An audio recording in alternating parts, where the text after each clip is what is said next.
Districts impacted by spring storms could get some help from the U.S. Department of Education.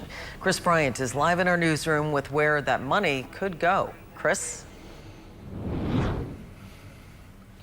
Yeah, good morning, Lee. The program is called Project School Emergency Response to Violence Funds. And across the state of Missouri, there are 33 counties, including these 9 here in the KY3 viewing area, that are eligible to apply for that funding. Project Serve funds are designed to support short-term education-related services to help recover from a violent or traumatic event in which learning environment has been disrupted, most notably the recent tornadic weather experienced in the area. Districts can use the money for mental health support, overtime for teachers and staff, substitute teacher pay, emergency transportation, and assistance on developing response to crises.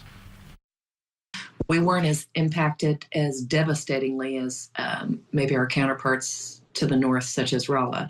But I've read over this Project Serve quick guide to the grant, and it does look like it would allow small districts such as ourselves to recoup some of the losses of things that our insurance consortium didn't cover, infrastructure and things like that. Each year, the United States Department of Education makes around $5 million available to put in the Project Serve funds. On average, the awarded amount is between $4,800 and $333,000 per application. In the newsroom, Chris Bryant, KY3 News.